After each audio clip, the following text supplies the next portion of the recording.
පුංචි පැටියෙක්ට මාස 3 පහ වුණාම අම්මයි තාත්තයි ආසාවෙන් බලාගෙන ඉන්න දෙයක් තමයි කවද්ද අපි පැටියා මුණින් පෙරලෙන්නේ කියලා. ඉතින් අම්මලා අද අපි බබා මුණින් පෙරලෙන එක ගැන කතා කරමු.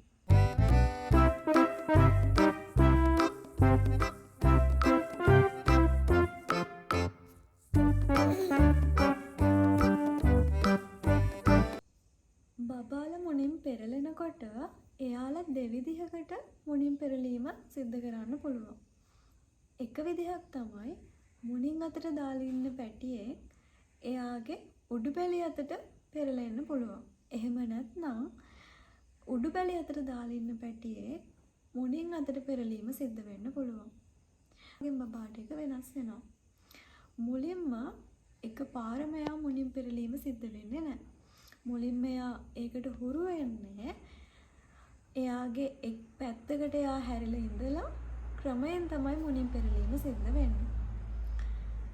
ගොඩක් බබාලා මාස 4 ඉඳලා මාස 6 වෙනකන් කාලය ඇතුළත මුණින් පෙරලීම සිද්ධ කරනවා. බබාගෙන් බබාට මේ දේ වෙනස් වෙන්නේ මොකද හැම බබාම එක වගේ නැති නිසා සමහර බබාලා ඉක්මනට මුණින් පෙරලෙනවා. සමහර පැටව් ටික කාලයක් අරගෙන එයාගේ මුණින් පෙරලීම සිද්ධ කරනවා. 70%ක් වගේ බබාලා මුණින් පෙරලීම සිද්ධ කරන්නේ මුණින් අතට දාලා ඉන්න අවස්ථාවේදී එයා උඩුබැලිය අතට හැරෙන එකෙන් තමයි ගොඩක් බබාලා මුණින් පෙරලීම සිද්ධ කරන්නේ. සමහර බබාලා මුණින් පෙරලෙන්න තමයි හදන්නේ කියලා එයාලා විවිධ ලක්ෂණ පෙන්නුම් කරනවා. එකක් තමයි එයාගේ කකුලේ ඇඟිලි කටේ දාගන්න හදනවා. කකුල් දෙක නමලා.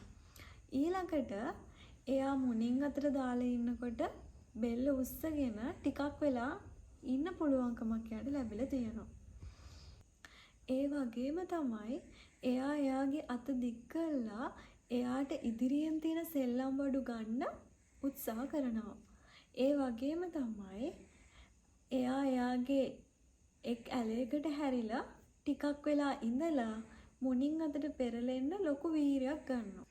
මෙන්න මේ ලක්ෂණ ටික ඔයාගේ පුංචි පැටියටත් තියෙනවා නම් ඔන්න අම්මලා බබා මුණින් පෙරලෙනවා කියලා ලක්ෂණ තමයි එයා ඔය පෙන්නන්නේ.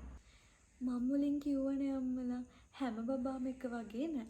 එතකොට සමහර බබෙක් අඩු කාලෙකින් මුණින් පෙරලෙන්න පුළුවන්. ඒ කියන්නේ මාස 3 පහ වුණාට පස්සේ මාස 4 පහ වුණාට පස්සේ මුණින් පෙරලීම සිද්ධ වෙන්න පුළුවන්. හැබැයි සමහර බබෙක් ඊට වඩා කල් ගන්න පුළුවන්.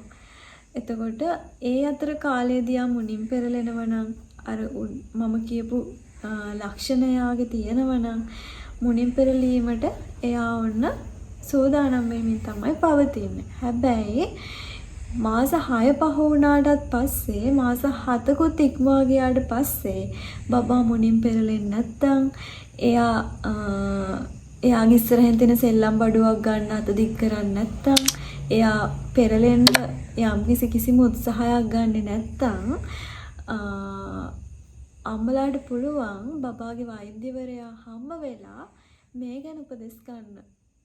එහෙම නැත්නම් මාස 4 ඉඳලා 6 වෙනකන් කාලයක් ඇතුලේ බබා මුණින් පෙරලෙනවා නම් ඒක ප්‍රශ්නයක් නෑ කියලා තමයි වෛද්‍යවරු නිර්දේශ කරන්නේ. ඉතින් අම්මලා බබාලා ගැන කතා කරන අලුත් කතාවකින් අපි ආයෙත් වීඩියෝ එකක්